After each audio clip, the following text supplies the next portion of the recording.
With a balance patch coming out 2 weeks ago, it's time to take a look at how the meta has changed in pro play. Deadlock Night Shift number 16 was the first event with the changes, so let's take a look at what's changed from previous weeks. The first big hit came to Kelvin.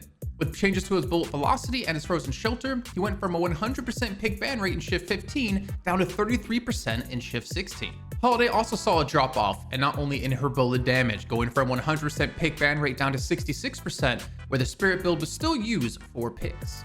Now let's move on to our winners from the patch. First up is Billy, who went from a 25% pick ban rate in Shift 15 all the way up to a 100% in Shift 16. Billy is seen as the highest prio pick considering the changes made to his kit and also the 4.8k soul threshold. Another winner was Vindicta, who had been missing in recent times, however as of late has come back into the mix, going from a 75% pick ban rate to 100% in Shift 16. Crow Shred paired with the rise of Bullet Resist Shredder helps eliminate the defenses out of her enemies in the mid game where a lot of fighting is taking place.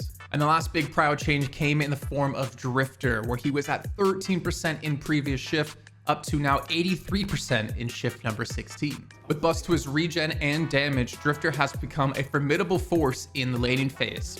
Not to mention his ultimate is still very valuable considering teams communication can only take them so far. As we move on to items, we did see a couple of things that stood out. Primarily over in EU, where we did see the rise of Bullet Resist Shredder. With the increase to gun damage across the board for pretty much every single hero, this item definitely paid dividends considering it makes you hit that much harder, that much earlier on in the game. It jumped up to our 4th most bought item in EU, whereas at NA, it didn't even make the list. It was purchased over 12 times in EU compared to just the 3 in North America. Another item we saw a big change in was Enduring Speed. Now with the changes to stamina regen, not to mention wall jumping costing stamina, it's a lot easier to get around the map with this item, and consider there's a lot more fights happening in the middle game. It helps you get there when your team needs you. Similar with Kinetic Dash, that you get the extra stamina plus stamina regen, and consider we're in more of a gun heavy meta, it fits perfectly into quite a few different heroes itemization. Well, considering we've only had 1 week to play with this new patch, what do you guys think? Do you think we're gonna see a change up in what heroes are prio? Do you think we're gonna see a couple of items that aren't really used at the moment rise through the ranks?